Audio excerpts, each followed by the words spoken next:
Hello guys, welcome to the next video on Qt tutorial for beginners. In this video we will see how we can use QFileDialog class in Qt. The QFileDialog class provides a dialog that allows user to select files or directories. So it will allow you to choose a file or directory. So for example, when I go to file here and when I say open file or project, and it will give me this kind of file dialog, right? And this is the function of QFileDialog. So it will open this kind of file dialog using which you can choose your file or directory, right? So let's get started. I have created this sample project called QFileDialog demo, and first of all I will go to my main window.ui file and I will drag and drop a button here. That's all we need for this tutorial. And then what I'm going to do is I will say open file, for example. Okay, and I will just right click on it and then go to slot and select clicked and click OK. Now in here, in order to use QFileDialog, obviously we need to provide the header for the QFileDialog, right? So let's include it. So just write include and then just write QFileDialog. Okay, so this is the one we need. Okay, so the easiest way to create a QFileDialog is to use a static function called getOpenFileName. Okay, so what we are going to do is we will first of all create a QString variable. So just write QString and then it will return us the file name with the path. So just write file name, for example, here is equal to QFileDialog, and then we will call a static function called getOpenFileName. So just write openFileName, and then it takes few argument. First argument is the parent class, which is this itself. Second argument is the caption or the title which you want to show on the openFileDialog. For example, open a file, right? This is the title, this will be the title, right?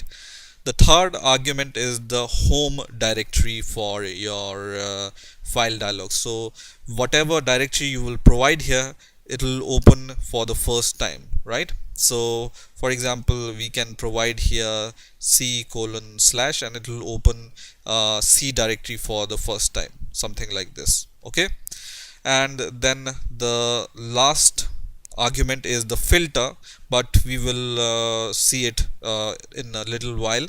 But these are the few basic items which it requires, or these are the few basic argument which it requires, right?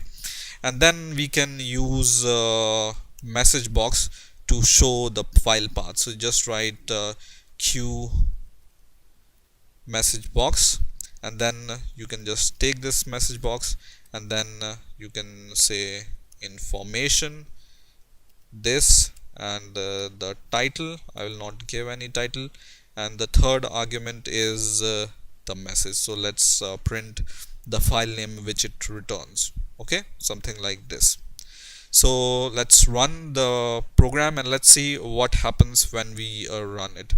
So when it runs, we will be able to see when we press the button that it will open C folder, hopefully. So I will just click this open button and it opens the C folder which I have provided here.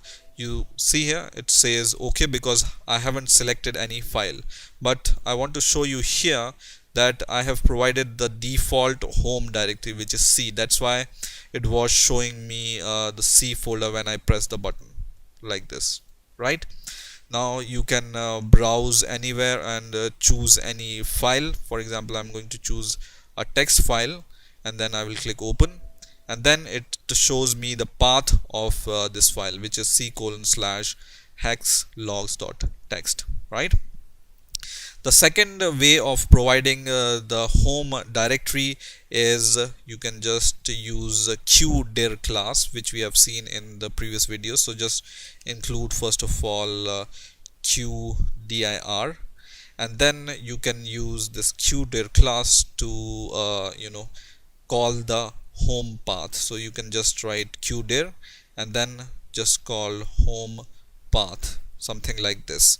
And then when you run the app and when you press the button, let's see what happens. So when I click this open file, it's going to open the home directory of your computer. In my case, it's programming knowledge, right?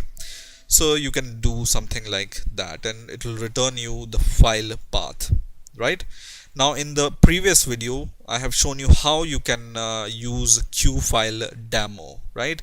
And I have shown you how you can create a file and write into it, and how you can read a file. Okay, so I will go to that example now, which I have shown you in the previous video. So if you don't know how I have created this QFile demo, you can see the last video. Okay, and in here, for example, I will just choose it as a active project. So just right click on it and set it as an active project, and when I run it, I will show you once again what I have done in the last video. So when I click read here, it's going to read the file which I have provided by default here. So in here, in the main window.cpp file, I was providing this static path here.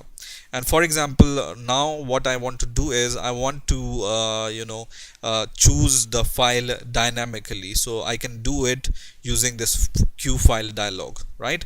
So in here, in the read button in the last video, I will just right click and go to slot and go to clicked here, and I am in the button click event, and this was the code I have written last time, right? And what it was doing is I have provided this static path here, and using this static path, it was reading this file, which was myfile.txt. But now what I want is, instead of this static path, I want to provide this path dynamically using QFile dialog, right?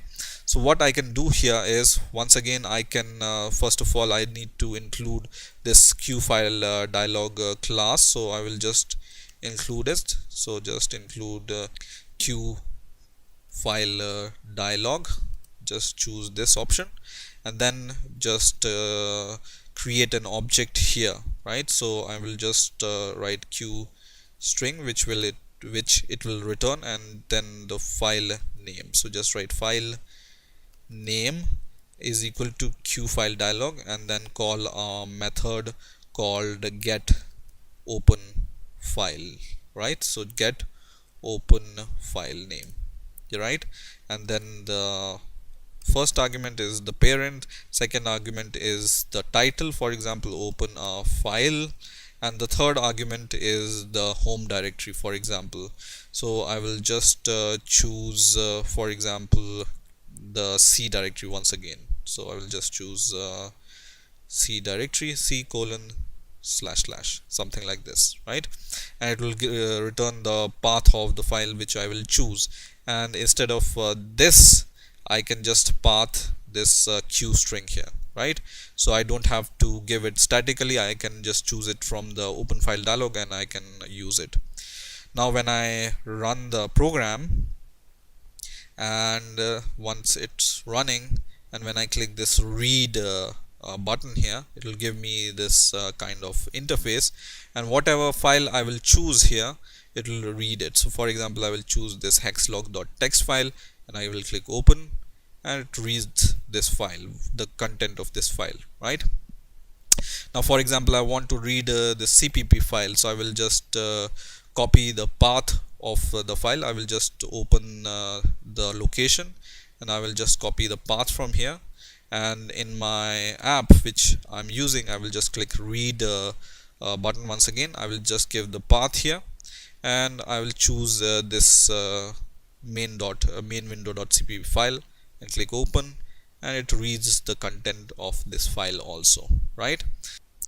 Now one last thing I want to show here is the filter argument. So when I click this read button, you can see there is no filter provided here. For example, I want to just show the user the text file, or only the PDF files, or only the image files, right? So how we can apply the filter, let's see. So I will just go to my code here, and in here, in the declaration of QFile dialog get open file, we have three argument here, and the fourth argument is the filter it takes, right? So what I'm going to do is I'm going to define a Q string once again. So just define a Q string, and I will name it as filter, for example. Okay, and here you can provide different kind of filters to your Q file dialog. So for example, first filter you want to provide is all files, so I will just say all files, and then you just need to give a bracket, and in the bracket you just need to give the wildcard extension which you want to show. So asterisk is the wildcard, and then dot the last part of the file. For example, when you show this filter, it will show you each and every file extension. Asterisk means the wildcard here, so it can search for every file extension, right?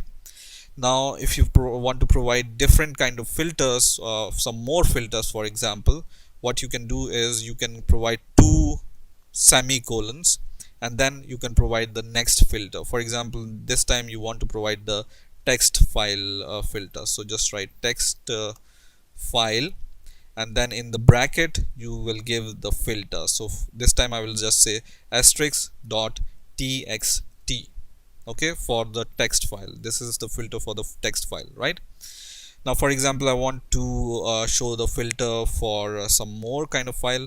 I can just give the two semicolons, and this time, for example, I want to just filter for the XML file, so I will just say XML files, and then in the bracket I will just say asterisk dot XML, right?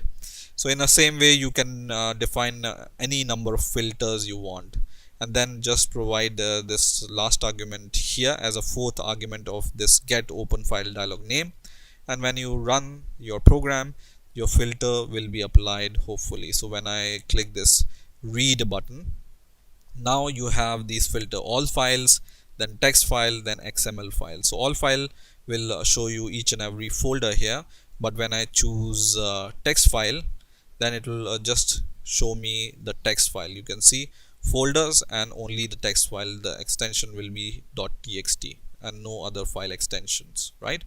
And when I choose this XML file, it will only show me the XML extension. So this folder doesn't contain any XML file, so that's why there is no file shown here, right?